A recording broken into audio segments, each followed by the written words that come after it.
Bom dia a todos. Hoje daremos continuidade ao nosso estudo entrando no módulo 11. O módulo 11 nós vamos estudar a expansão marítima comercial portuguesa e as suas consequências do continente africano, continente asiático e, por último, vamos dar início ao continente americano, em que Portugal vai ter a sua colônia que se chama Terra de Veracruz, Terra de Santa Cruz e finalmente Brasil, ou Brasilis, como eles chamavam na época.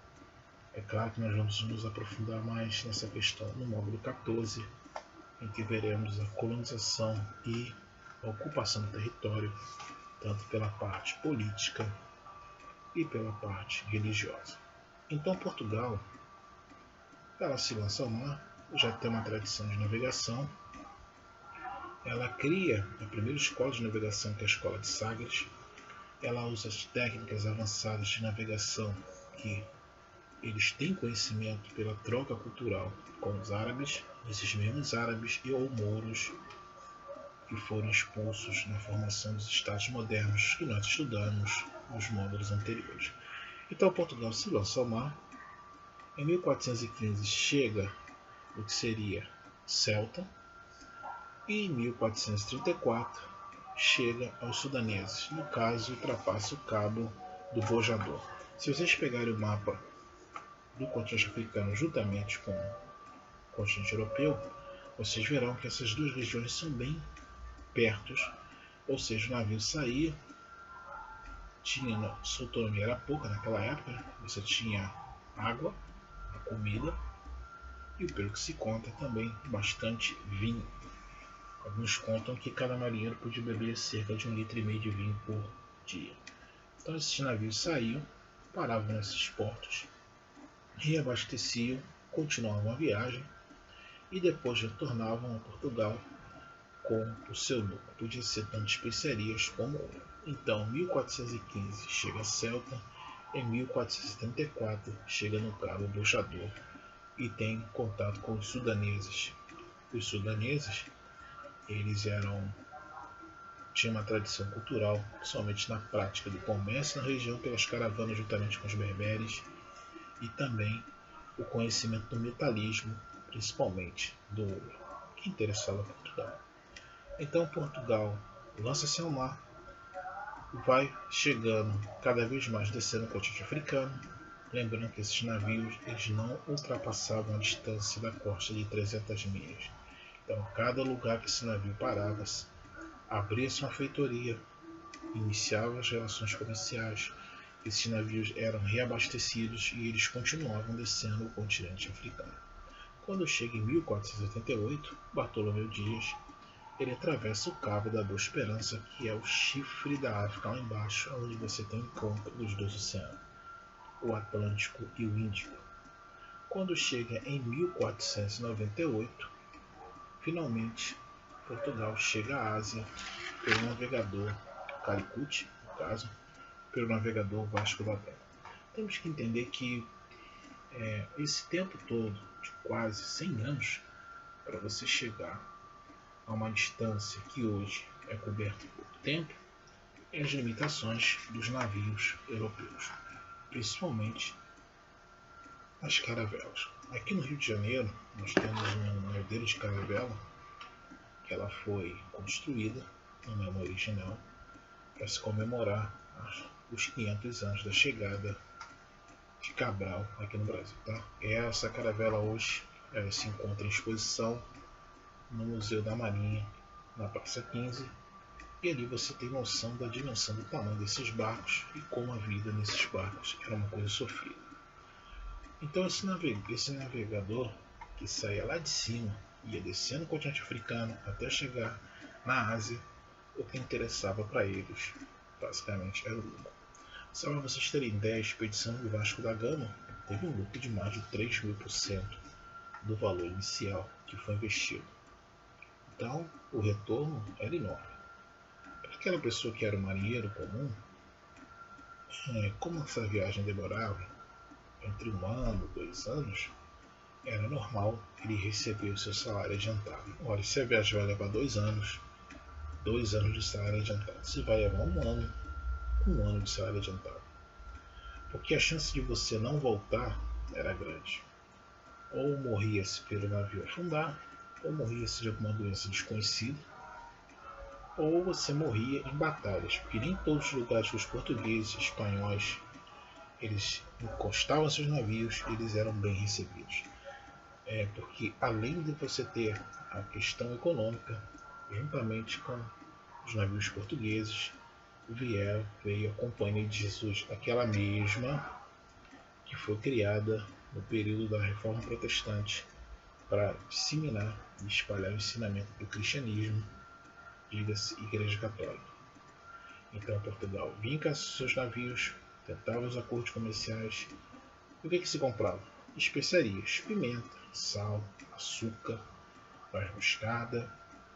Subia-se o navio novamente, chegava-se em Portugal, você tinha um lucro enorme. Bom, além de Calicut, que é na Índia, onde os portugueses ficaram maravilhosos, com aquela cidade riquíssima, e é rica até hoje, né, pela questão cultural, pela questão do comércio.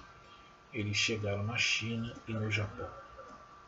No Japão, que foi a parte mais complicada dos portugueses, que eles entraram em conflito, principalmente de armas, com uma cultura japonesa, que é uma cultura milenar. Então imagina, você tenta levar um outro ensinamento do que seria o mito de origem, do que seria a questão de você impor a sua crença religiosa a um outro povo que, pelo que nós sabemos hoje, sua história religiosa tem 5 vezes mais tempo do que o próprio cristianismo. É claro que isso não foi de forma pacífica, você teve vários enfrentamentos e batalhas sangrentas entre os portugueses e os japoneses.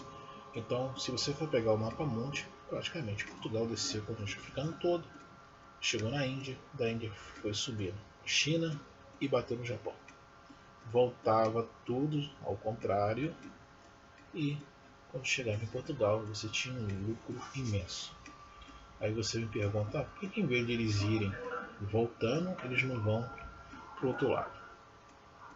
Teoricamente, é o menor caminho, né? Só que no meio desse caminho entre a Europa e o Japão você teria um continente que é a América, onde em 1492 Cristóvão Colombo chega.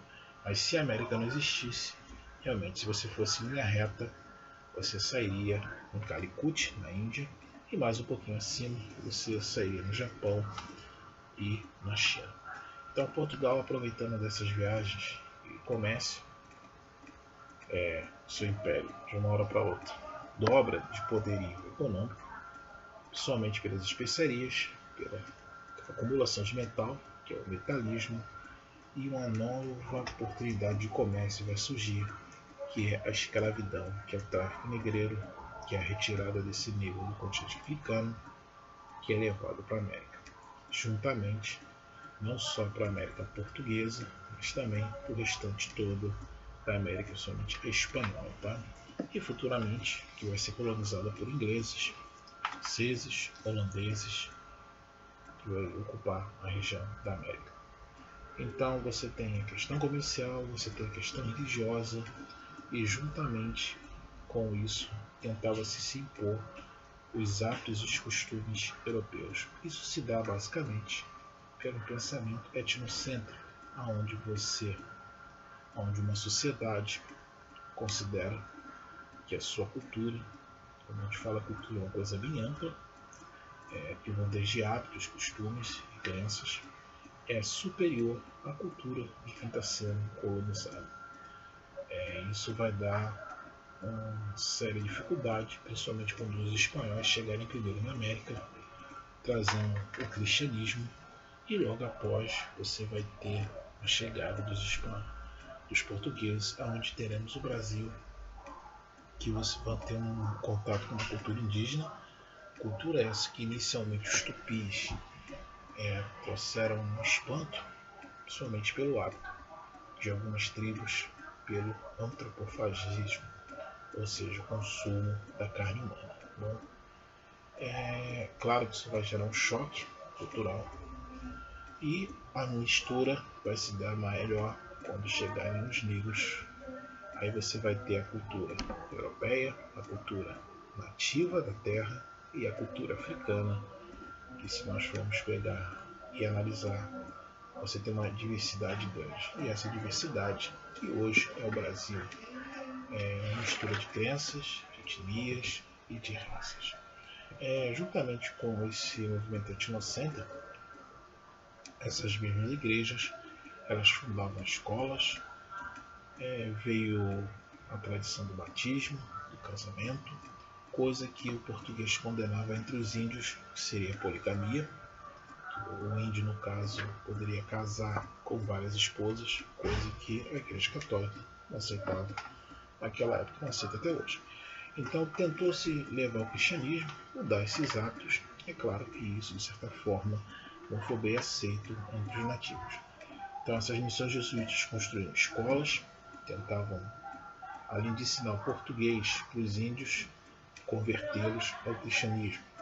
Futuramente essa mesma igreja ou missões jesuítas vão criar universidades de cunho religioso. Enquanto o resto da América vai ser colonizado e juntamente chega o espanhol ou castelhano em todo o continente americano. Só para vocês terem uma ideia, somos o único país na América que você tem o português como língua oficial. Mas em compensação, somos o terceiro, somos entre o segundo e o terceiro maior país de dimensão territorial do continente. Bom, na economia do mundo, somos entre o sexto ou a sétima potência econômica.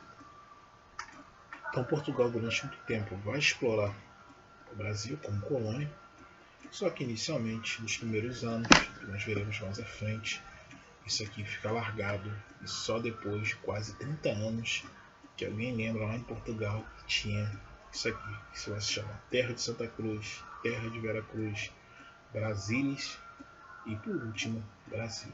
Bom, então Portugal, de certa forma, se unifica como Estado, cria as escolas de navegações, cria, descobre e monta uma rota comercial marítima até a Ásia. O seu lucro é espantoso, chegará a mais de 3.000%, e uma das principais esquadras que vai ser montada nesse período vai ser a Esquadra de Cabral, que nós vamos ver mais um pouquinho à frente, bom? Em que o lucro vai ser exorbitante, apesar da perda de parte da sua tripulação, parte dos navios, e mesmo assim o lucro foi enorme. E depois dessa teve uma outra expedição, que é claro que o Cabral não participou. Bom, então, para vocês terem ideia do que realmente interessava a Portugal, não era questão de viagem, descobrimento do desconhecido, o que interessava era o dinheiro, o capital. Lembrando que nós estávamos no período em que tínhamos uma expansão da lixão comercial, tínhamos uma procura de riquezas, o metal, que é o metalismo, tínhamos uma burguesia que apoiava um Estado centralizado e também esse Estado procurava lucro, principalmente na venda dessas especialistas que vinham da Ásia, e você cobrava o que nós chamamos hoje de impostos. Bom, e futuramente vai surgir uma das maiores grandes potências entre os séculos XVII e XIX, que eu acho que eu já falei com vocês, que vai ser a Inglaterra. Bom, Portugal e Espanha, apesar de terem iniciado esse período das grandes navegações, terem colonizado parte do continente africano, Espanha, maior parte do continente americano, 2 séculos depois, esses mesmos estados vão entrar numa crise econômica, ou seja, acharam um pote de ouro e não souberam aproveitar e praticamente vão entrar na falência. Bom, mas isso vocês vão ver mais com detalhes no 8º ano, quando vocês estudarem o Marquês de Pombal, o período da colonização brasileira e principalmente a exploração do ouro, e lá à frente a vinda da chegada da família real em 1808. Bom, e por hoje nós terminamos o período das navegações e até a próxima.